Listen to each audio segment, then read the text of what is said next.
Okay, great. Okay, so let's dive in.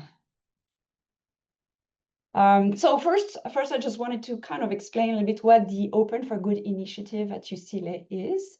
And so we started this initiative because we believe, that sustainability metrics really matter. The idea is really simple. What gets measured gets managed. So if companies do not measure their impact, it's going to be hard for them to manage it effectively. But it's not just about companies managing their own operation. This kind of information is also critical for stakeholders, for employees, investors, and consumers who want to understand and support companies that take sustainability seriously. So at UCLA, we focus on S&P 500 companies. We could collect information on these companies. Why these companies? Because they are the largest firm. They have a significant environmental footprint.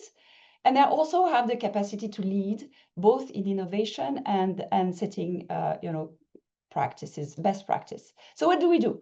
We collect data that is already publicly available, like sustainability reports and regulatory filings, and we analyze it to see what companies are actually disclosing. And our goal is to map out the current state of sustainability reporting, spot the gaps, and push for greater transparency and accountability.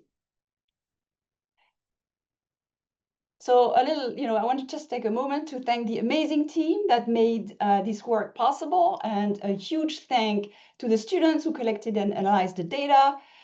You were at the heart of this. A special thank to Delaney and also to Teresa for organizing the webinar and everything behind the scene. So the agenda. So we are thrilled to launch our 2025 State of Corporate Sustainability Disclosure today. It's available. I think Teresa provided the link. And this year we took a deep dive into disclosure from, again, the S&P 500 companies, focusing on 4 key areas: greenhouse gas emissions, climate risk assessment, climate strategy, and climate governance. After we walk through the main findings, we're excited to bring 2 expert voices from the field, Sarah Neff from Microsoft and Diego Soto from Stantec, who will share their industry and consulting expertise. And of course, we'll leave time at the end for your questions. So please don't hesitate to drop them in the Q&A box as we go. Okay, so what type of data do we collect? And here, what we're providing is the data from, kind of the key metrics from the report. For this presentation, we're going to focus on, kind of the few ones that are in bold here. We are reporting on climate risk analysis, strategy, and governance. We'll start with scope 1, 2, and 3 emission, then talk about whether companies disclose according to the Task Force on Climate-Related Disclosures, TCFD. And it's important because TCFD was established to develop recommendations for more effective climate-related disclosures, and that help investors, leaders, and lenders and stakeholders to understand companies' related risk and opportunities. We'll talk about strategy, adaptation, mitigation, and then governance, and with a special focus on board members who are playing a more important role now than in these climate strategies and disclosures. As I mentioned earlier, most of the data we analyze comes directly from companies' sustainability reports or transition plans. We'll talk about this in a minute, and proxy statements. So until now, this has been a very hands-on expertise process, and I have to thank our incredible team of students who has manually collected and reviewed the data line by line. We have a team of undergraduate students who are amazing. And that said, we are starting to integrate AI tools into the workflow. And this year, for the first time, we use AI to help collect information on board-level climate competencies. So when it comes to scoring disclosure, we keep it simple. So if a company fully discloses the relevant information, they get a 1. If they do not disclose at all, they get 0. And if they provide partial information, they get half a point. So the data also we are presenting today is based on the most recent reports available, which were published in 2023.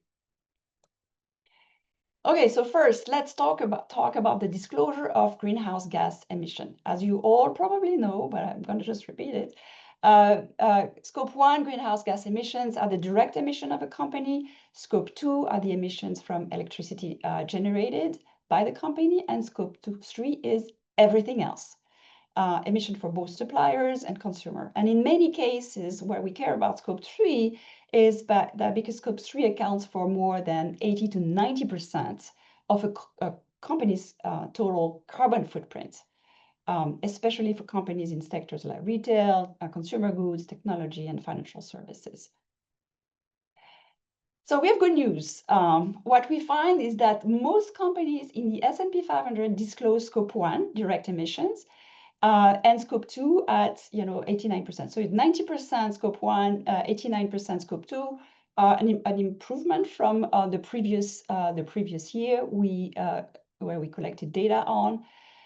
We also see, and that's the biggest increase from last year, is Scope 3 emissions. So we are now seeing Scope 3 emissions disclosed by 70% of companies. So this is really the good news, and for kind of the upcoming regulations in Europe and in California with SB 253, this is kind of showing that companies are actually moving ahead with that reporting. The most difficult thing to report are Scope 3 emission by category. So it's complicated. There are 15 different categories that have been identified, kind of to report on. And they are listed here from business travel, purchase goods and services, fuel and energy related activities, employee commuting. So you see the list in long, but there are categories that are, more reported. So you can see business travel here, 47% of companies are reporting this, but it might not be the most actually significant. So that's kind of, it varies by sector. And that's, I think, why it's important to actually see companies tell us where the hotspots are in their, Scope 3. So as an example, here's a great example, actually, from Comcast Corporate. This company actually discloses its Scope 3 emission across all 15 categories that are listed here in the first column.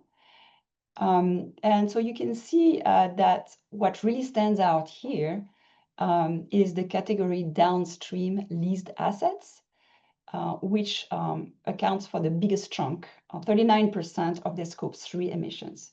So that kind of insight is incredibly valuable. It helps companies identify where their biggest impact lies, what we call the emissions hotspots. And so that allows them to figure out and dig deeper on, and take action. On average, about only 12% of companies disclose this level of detail on downstream leased assets. Of course, it's going to depend on your company and whether you have leased assets. But it's great to see what's possible, and it highlights how far some companies have to go. Okay, moving to net zero target. We saw a good number of companies establishing these net zero targets. So what is a net zero target? It's a commitment to reduce and offset greenhouse gas emission so that the overall emissions balance out to zero by a specific date.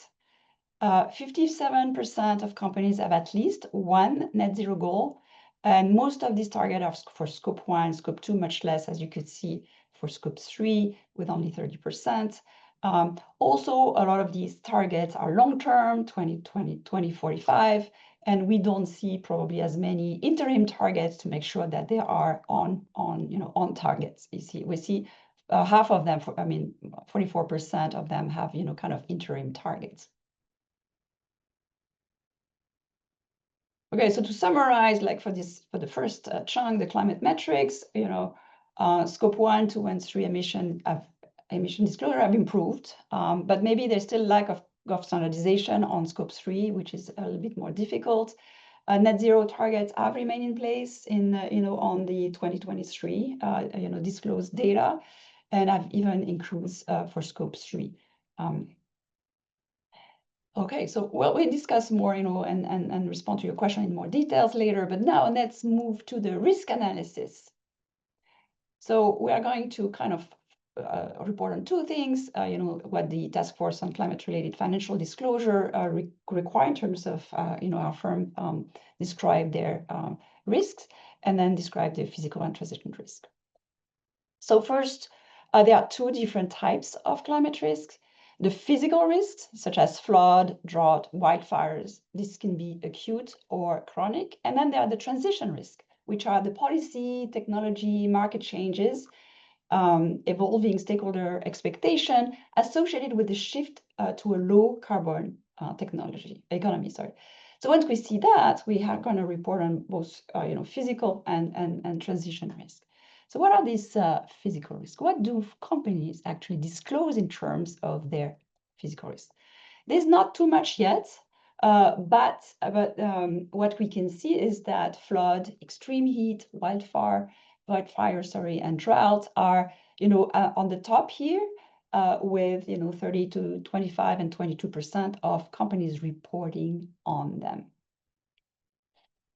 So this is the beginning, and this list of physical risk is not exhaustive, but it does show the most common disclosed physical risk. Of course, this will depend by with your location and where your company operates.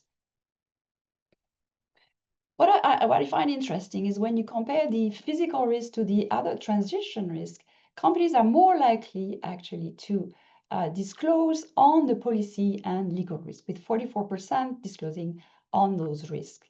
And so it is kind of an interesting finding because, of course, there's just a lot of new regulation coming into the picture, notably mandated climate disclosures throughout the globe. And that's what companies are reporting on in terms of their risk. And we see a little bit less on the physical risk. But what is interesting is we have 69.5% of S&P 500 disclosing in line with TCFD. So there's just a lot already of kind of work going on. So we'll see, with the new upcoming regulations, how firms are, continuing to report on this when this is mandated in California with the regulation SB 261, which will mandate this reporting. Okay, let's now move to transition planning and climate strategy. They are usually divided into two: mitigation and adaptation.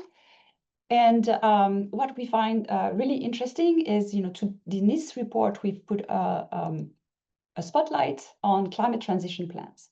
So a climate transition plan is part of a company's overall strategy that maps target, action, allocation of resources to its transition to a low carbon economy. So what is exciting about that is that we have all of this element. Okay, how are you going to implement your strategy? What are your operational actions? What are your targets? What are your metrics?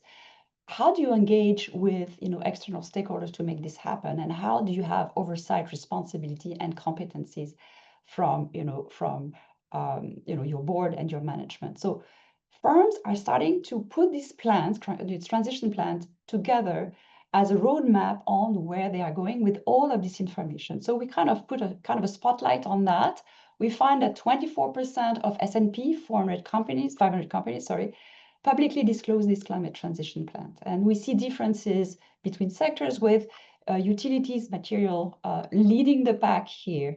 But there are really interesting, details in these transition plan. What we see within these transition plans is a lot more mitigation than adaptation. So mitigation are kind of the strategies that to reduce emissions. Most of it, and 100% of those who have transition plan report on renewable energy.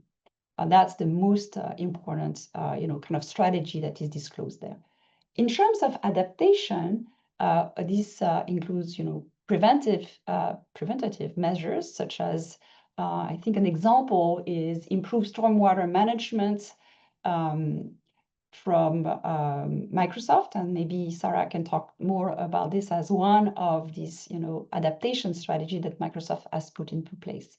So we see more and more adaptation strategies, but as you can see, less than mitigation at this point. So with the increase in physical risk that we've observed in the last few years, it seems that adaptation strategies are maybe still underdeveloped as compared to mitigation strategy.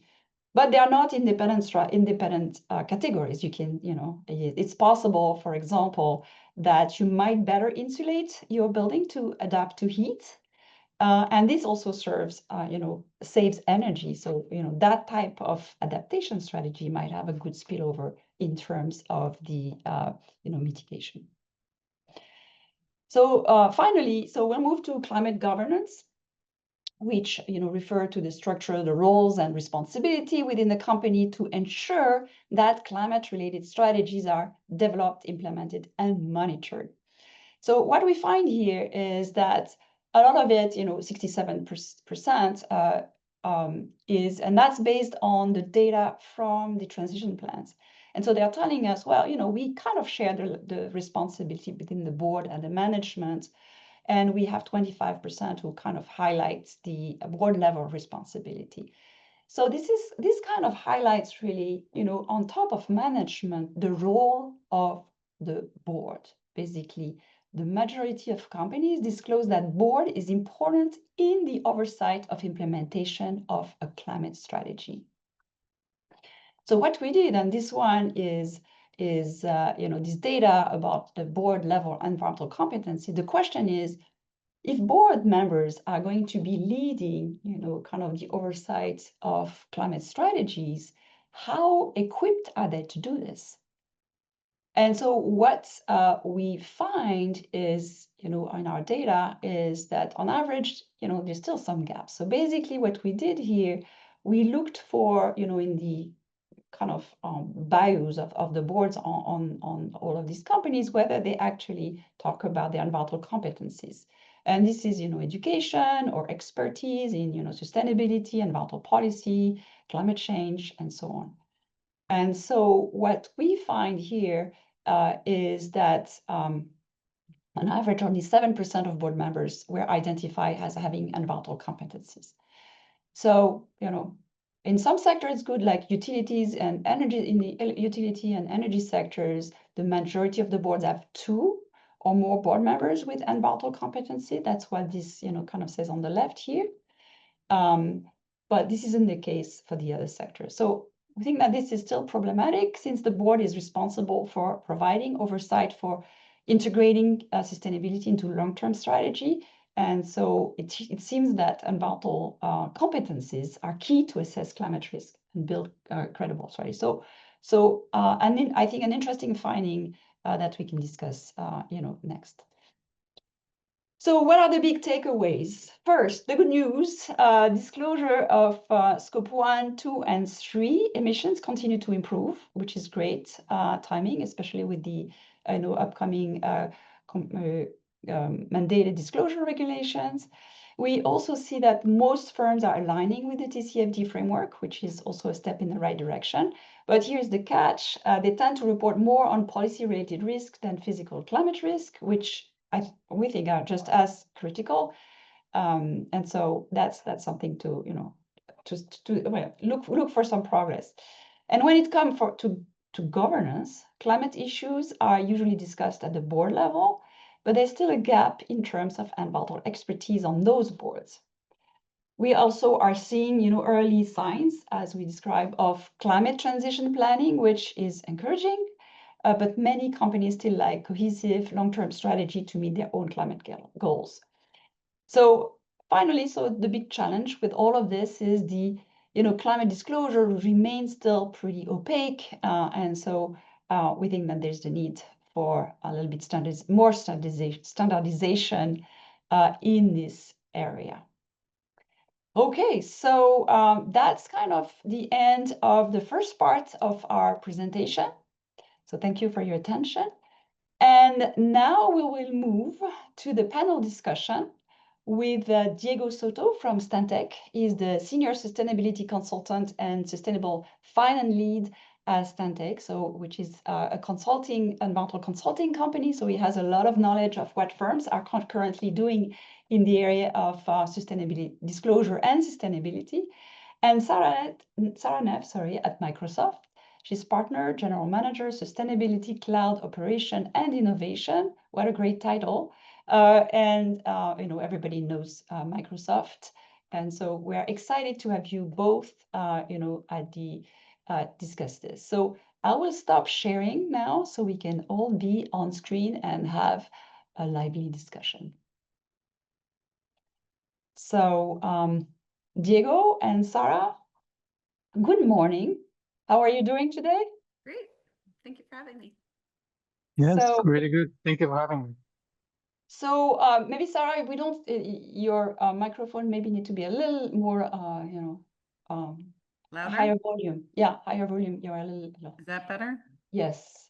Okay. So any reaction first? I mean, thank you for being here. Thank you for, reading our report. Thank you for, the work you do. Any reaction first? And if there's something that surprised you in this report, what do you think are the most important trends? I see Sarah, you're on the screen. Yeah, sure. I can start. I mean, I think one of the things that's a really key driver and something to take away is how much of this, our disclosure. Can you hear me?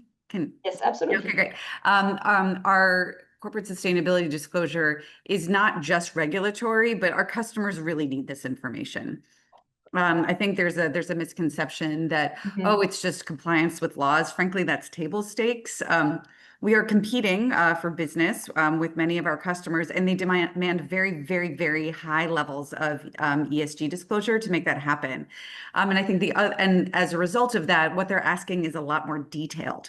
So Microsoft has had a carbon neutral cloud for many, many years at this point, but just saying globally, look, here's the auditors that say the cloud is carbon free. That hasn't been good enough for years. Customers want their country, their load, their whatever it is. And so we are having to get more and more sophisticated to be able to meet those requests. Okay, that's really interesting. Thank you. So Diego, what do you think? Any surprise, anything, you want to say about the report? Yeah, no, I mean, from my side, I think what's actually a great takeaway is the increase and the strong trend towards not only disclosing the information when it comes to scope 3, but also understanding what that encompasses.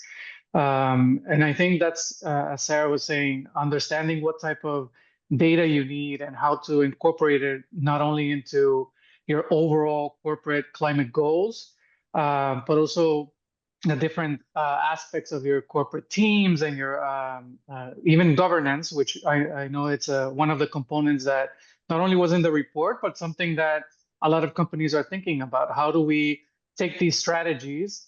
How do we disclose them? And then how do we integrate them better into our companies? And I think this report just highlights how all these different elements are not working anymore in silos, and they're actually working more cohesively in different companies. So I think that's actually a very important takeaway, how we're now working better, I think, in terms of moving forward. Yeah, no, I like the idea, I mean, of, integration. How do we kind of put all of these pieces together? So we are kind of highlighting these new transition plans, these plans where, kind of what about, what do you think? So maybe Sarah, do you have a transition plan at Microsoft? How do you do this? How do you do this in practice, basically? I love this question. So Microsoft has the goal of being carbon negative, water positive, zero waste, and protecting more land than we use by 2030. So it's right around the corner. And it is, this is what I'm excited about. This is why I'm excited to be working at Microsoft, is I get to sort of see us get there. So we have a carbon roadmap. I cannot overemphasize how much work it takes to make sure every senior executive from Satya, our CEO, down to be aligned on the actions that we need to take to meet those requirements, same for water, same for waste, and then accountability and governance to make sure that we're implementing those to get there. So that is the present tense work that I'm doing. It takes a lot of planning, of implementation, of measuring carbon, of getting commitments from suppliers. I know we've talked about scope 3. Scope 3 is part of our, when we say we're going to be carbon negative, we are including all of our scope 3 emissions.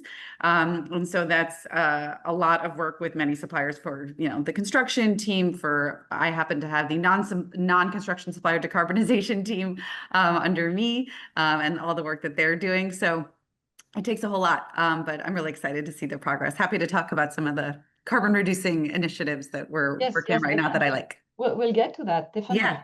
So Diego, so do you see transition plans also? I mean, how do companies, so kind of Microsoft obviously is a enormous big company, and so what do you see, Diego, and in maybe smaller companies in terms of how do they integrate these different elements of metrics? Absolutely, yeah, and I think when I work with different types of clients, there's different levels of sophistication and complexity. And when we look at companies that are, let's say, smaller scale and less complex than Microsoft, I think the main aspect, or I guess the main trend that I look into is there is a rising trend in terms of net zero commitments. So a lot of our clients are looking into making public their net zero or science-based targets, but fewer of them have robust transition plans and how to deliver them, because there's still less understanding of how to do them and capacity to do that. And then the other thing is also, especially for, again, companies that are in smaller scale, the financing and cost uncertainty of making these transition plans, because there's a huge concern in terms of what does it cost me to make this transition, especially in hard to abate sectors. So there is a growing interest in finding alternatives for like green financing or public-private partnerships or other types of alternatives, but it is becoming a huge, I would say, concern in terms of not only setting these targets and making them public, but also understanding what will it take me to get there. Yeah, so just going back, I mean, I think, there's, the analysis of the risk and so on, but just with scope 3.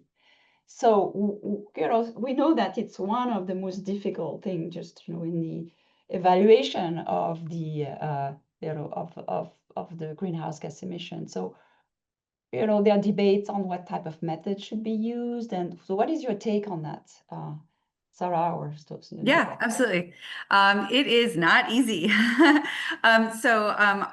You basically use the best data you have. So people often start with spend-based accounting for scope 3. That's can be good to get sort of like a heat map of sort of where relative your emissions are. But obviously, spend-based accounting is a bit of a problem, because if you continue to be growing as a healthy company, then your emissions always go up. And also there's often a green premium on low carbon products. So it looks like you're emitting more when you're emitting less. So for our construction teams, through a whole lot of work over many years, are able to get EPD, environmental product declarations. And so we do whole life cycle assessment for construction materials. I'm actually very proud to say, and I'll drop it in the chat, or I'll ask Teresa to send it out, but we actually just got an article published in Nature magazine about how to measure life cycle carbon for cooling equipment. About 70%, fun fact, of a data center's, I run sustainability for our data centers globally, of a data center's carbon footprint is in its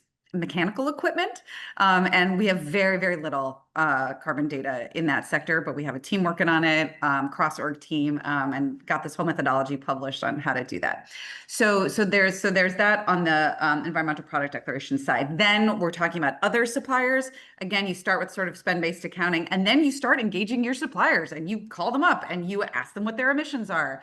And these are long engagements over many years. Just Sarah, spend-based, maybe can you define just for people? Yeah, absolutely. So there are a variety of tools. Some of them are free, some of them are paid for, some of them are bad. That basically say, okay, if I spend this amount of money on postage, then about how many emissions is that globally. And they're pretty broad strokes, but at least it gives you a sense of how to do this.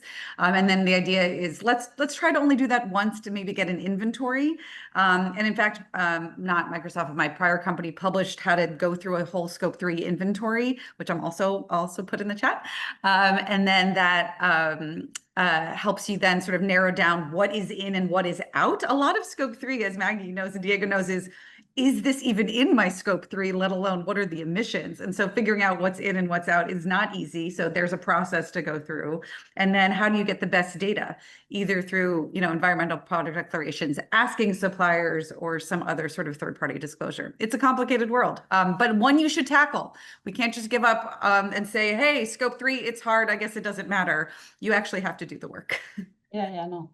Definitely agree. So Diego, what do you see in terms of the Scope 3, the types of methods that companies are using, and what are the trends there?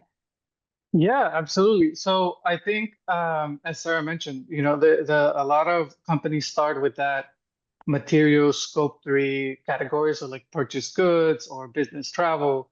And then they start also building on phased roadmaps. So understanding, that a little bit more sophistication into how to collect data and how to interpret that data. However, also, as Sarah mentioned, there's a little bit of that supplier engagement, but that also comes with challenges because not a lot of companies have a complete mapping of their supply chain.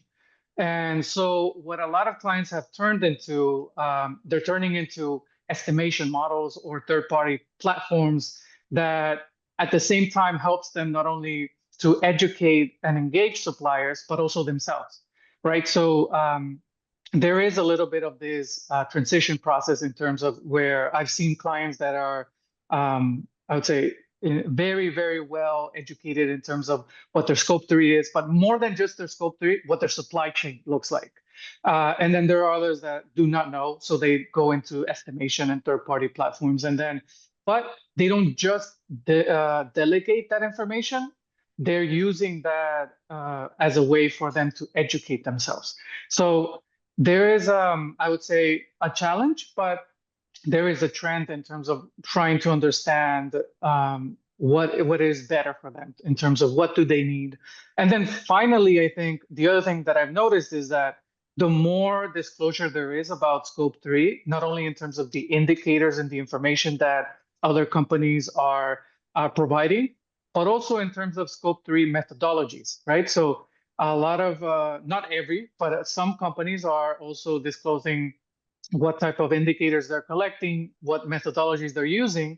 So there is a growing trend, not completely, but there is a growing trend in terms of harmonizing that Scope 3 methodologies and learning best practices from different industries. For example, from construction, that is a sector that Scope 3 methodologies, there's a little bit of harmonization, not completely, but there is some. And so I've seen that trend, and hopefully that continues to grow just to help companies to understand what type of indicators they need and what methodologies work best in the different contexts that they operate in.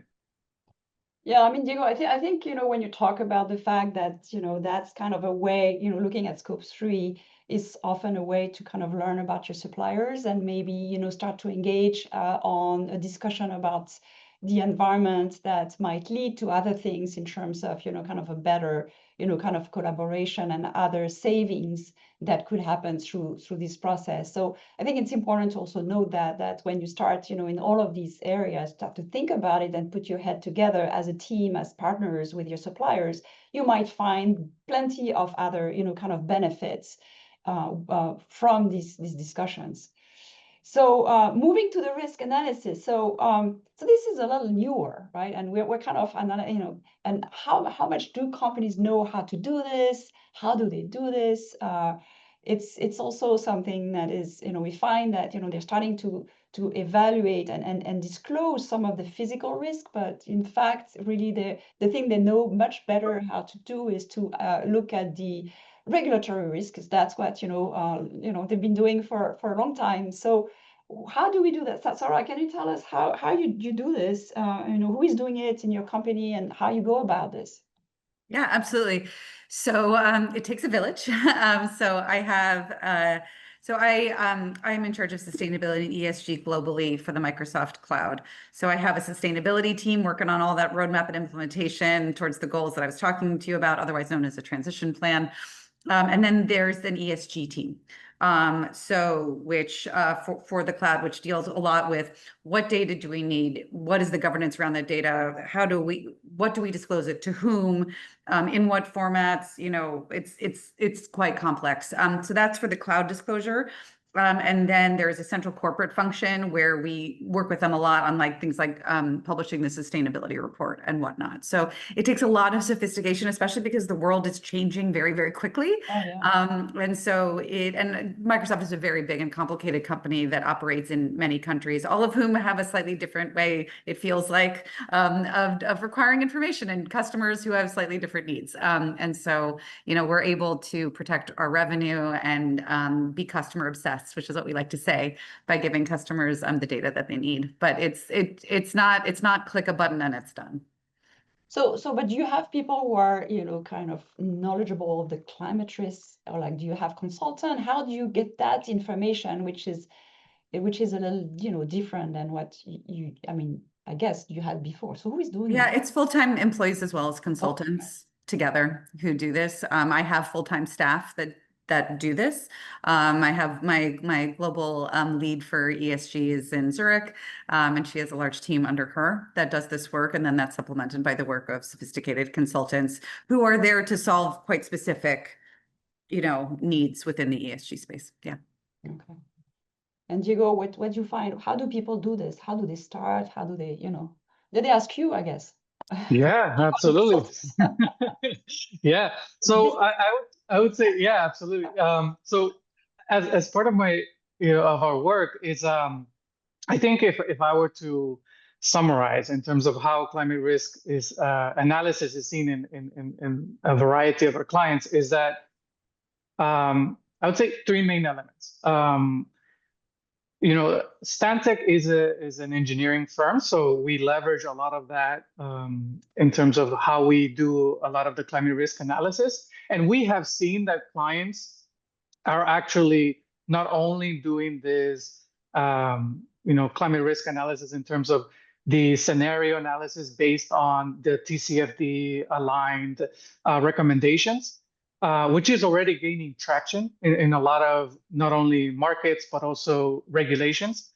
But clients are actually now wanting to leverage geospatial and engineering expertise to map physical risks to operations and assets, because they don't just want to understand what the scenario analysis will say, but also understand how those assets are linked to the results of those scenarios, and how those recommendations will actually align to either design changes or even cost analysis, or even understanding the specific context and historical implications of where they're operating. And then the third, I would say, element is the data methodology gaps, right? Because in some countries, there is a lot of information in terms of climate data, right? I'll give you an example. Chile has a lot of information in terms of their climate data. And so in some companies, you can get a really, really great model interpretation, and you can develop great climate scenarios. But in some other regions and in some other countries, there's a limited to localized climate projections. And how you do that is not only developing this huge data analysis, right? Collecting it either from international sources or publicly available sources in some countries, but also in some cases, you do stakeholder engagement. You go into those areas and you talk to the people, and you understand what are the main, climate hazards that have been seen in the last few years, and understand what the impact has been in that region, because that provides you more context into the actual impacts that climate what is actually the climate risk in that area. So what we have been doing is integrating beyond just data analysis and actually stakeholder engagement into our climate risk analysis. And I think that has provided our clients with more certainty into how their assets and operations are either well prepared or not prepared to mitigate those risks. So just a follow-up to that. So who is doing this climate risk analysis? Where does it sit in the organization? Like, is it with finance? I mean, because risks analysis, usually that's where it's been done, or is it with sustainability? Where does it sit? Yes. So and thank you. Yeah. So we have seen it in the sustainability team, but to be honest, most of the time it falls into the risk, financial risk or risk team, because a lot of it is linked to what does it affect? How does it affect the financial, the financing of the company, or because it also is linked to the disclosure, either disclosure requirements that the company has or financial disclosures in general of the company. So most of the time is risk the financial team, but if they have a really good, robust sustainability team, then it would fall under the sustainability team. So I guess it's a collaboration, but yeah, a little bit of both. Is it the case at Microsoft? It really depends what you mean by climate risk. So that's like 1,000 different, you mean like regulatory risk, transition risk, whatnot. Physical risk sits with the physical risk team, right? So physical, like the same team that, worries about,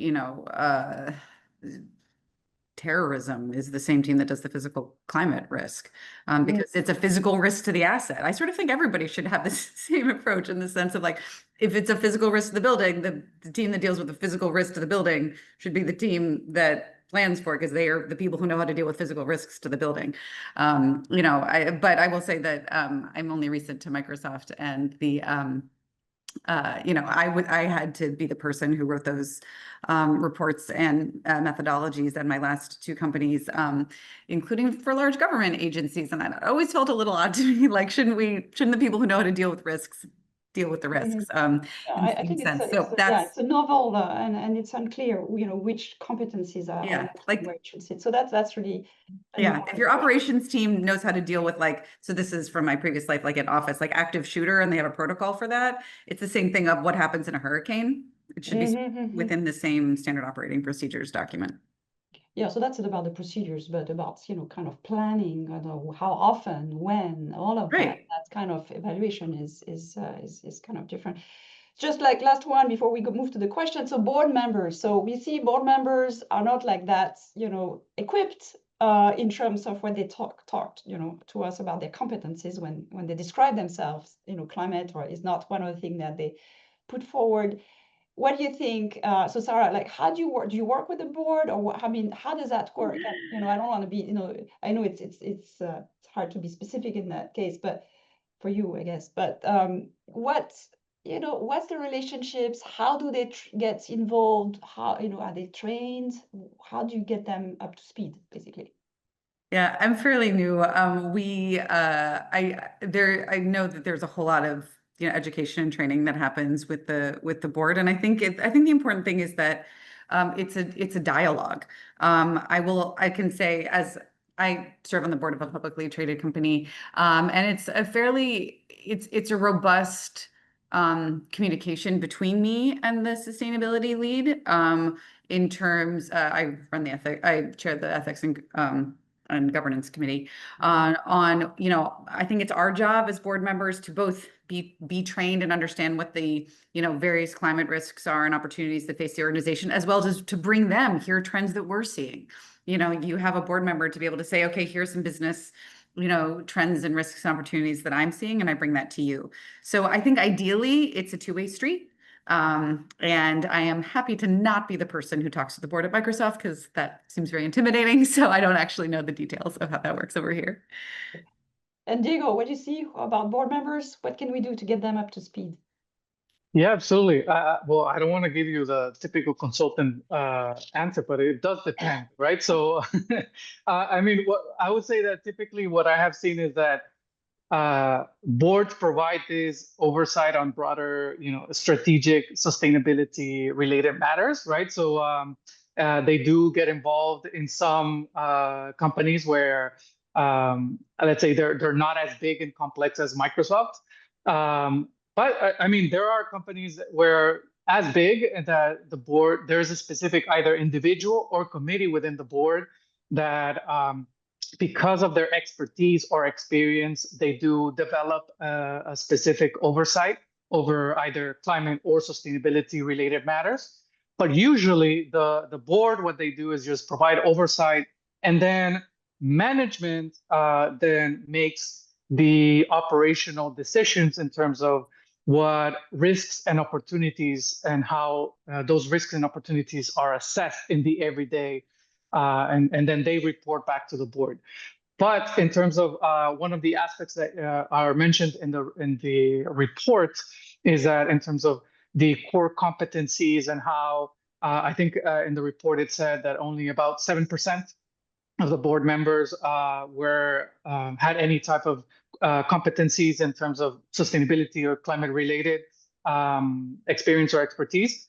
I think that is something that I have seen also. There's not that much board members or not that many board members that have any type of background in terms of environmental, social, or climate. But I don't see that that is in any way a hindrance. What is a hindrance when it comes to any type of implementation of transition plans or climate policies or any type of environmental and social either strategies or mitigation measures is the lack of capacity building. So what I have seen with clients is that there is a strong ESG or sustainability capacity building investment internally. So there is a lot of training that goes into training executives and management teams into building the capacity to understand the climate related and sustainability related matters so that they can make more better informed decisions into understanding what are those risks involved and what are the opportunities. Because at the end of the day, if teams in their operations need the resources and support, the management team that is providing those resources and support need to understand what are the risks involved of not providing those resources and support.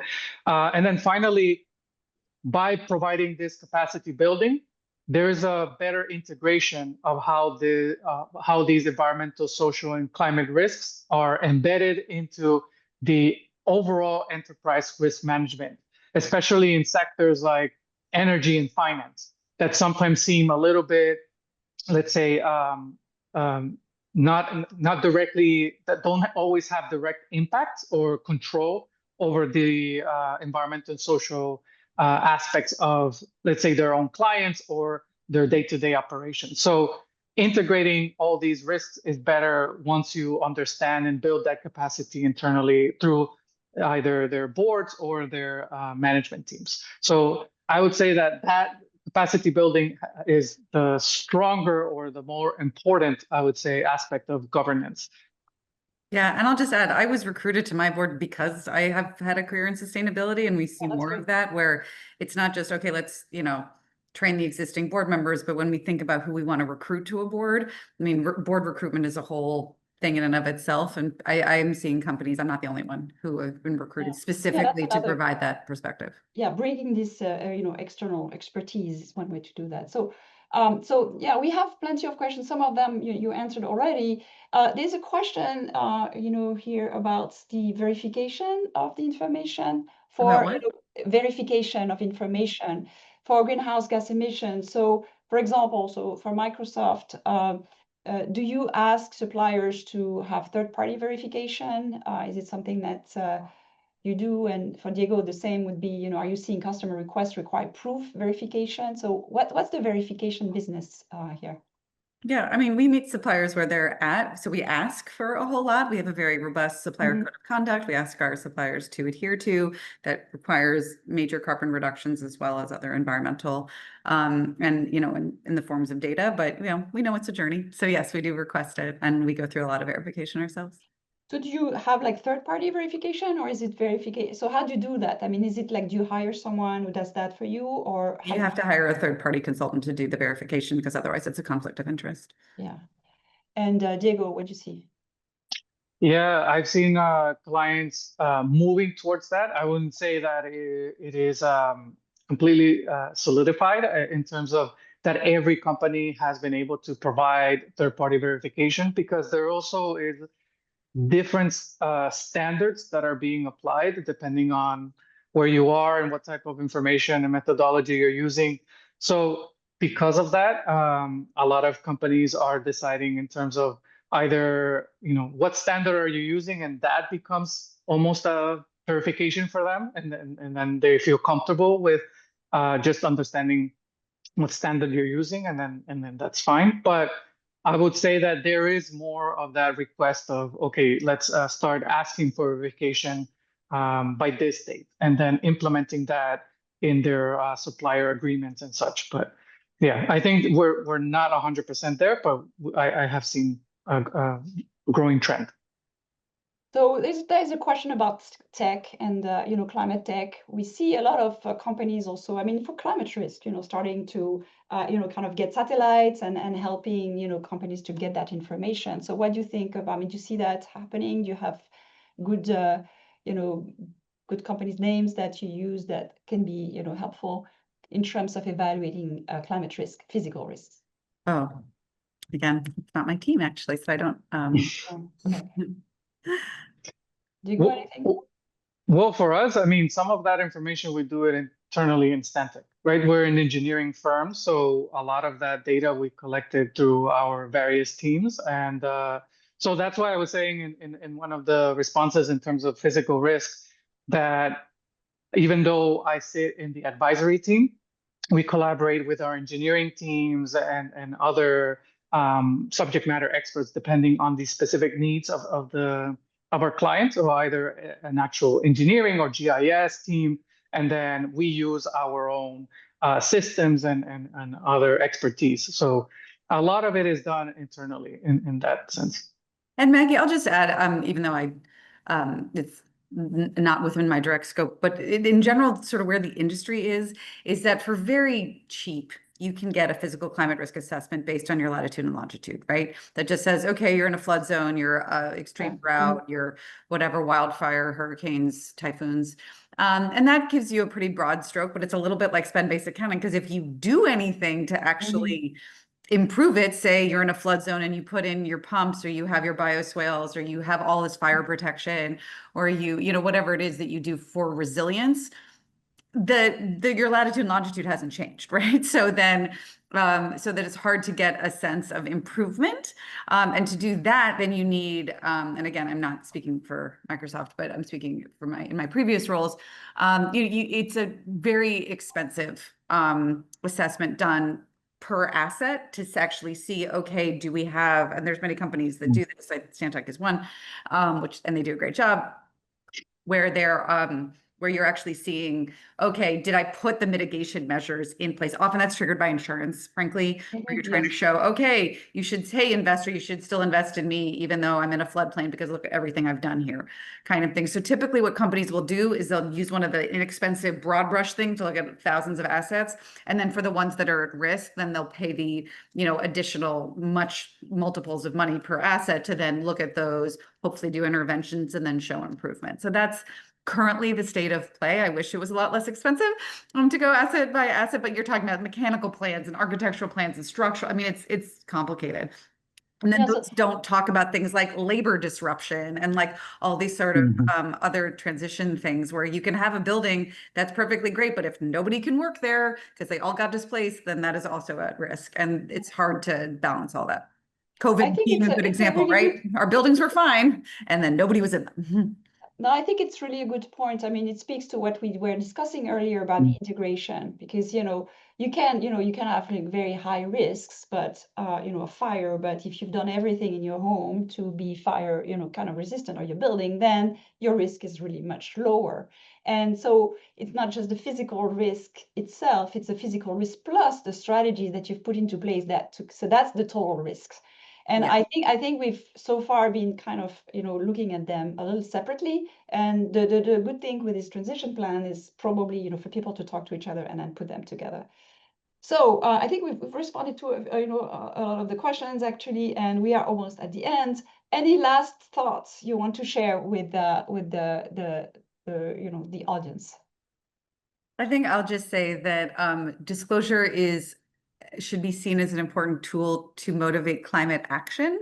I think and again, not Microsoft, because I'm governing it and in that respect, but I do see a lot of companies get so lost in the various rabbit holes of ESG disclosure that then they're not, as Diego said, they're not creating or implementing the transition plans to actually achieve those goals. So I would say disclosure is very, very, very important, but also don't forget that it's supposed to be the motivator and the thing that makes action happen. So that's all I'll say. Well, thank you. Diego? Yeah, I mean, echo a lot of what we have said, but I think the most important thing is that disclosure and these type of reports are an active dialogue between different stakeholders, between companies, between regulators. And I think the most important aspect of it is understanding that, as I think, as you mentioned in your introduction, the more information we have, the more we can move the conversation forward. And I think as customers, as stakeholders, we are all trying to understand how do we make climate action possible. And a lot of companies are working together amongst themselves internally and with their own customers to be able to do that. And I think this is what this report has shown, that there is a positive trend in different ways, and there's a lot of work to do, but we are more moving forward. And I think that's the most important takeaway. So thank you. Well, thank you. I mean, thank you to both of us for this great discussion. Really, that's wonderful to see kind of how things are evolving from your perspective. On our side, so I'm going to just share my slide here. If you see it, can you see it? The next steps. So if you want to get our reports, please go to our website of the Center for Impact. There's a code here. There'll be some emails sent by Teresa in the coming days with some feedback, what you find useful for you, the recorded session, if you want to listen to it, and all of these. And so again, thank you very much to our panelists. And I look forward to continuing these discussions. We have an event on October 1st. It's the economic forecast, which is focusing on climate change at the UCLA Anderson School of Management. So please come to that event. And looking forward to more of this discussion. Thanks again.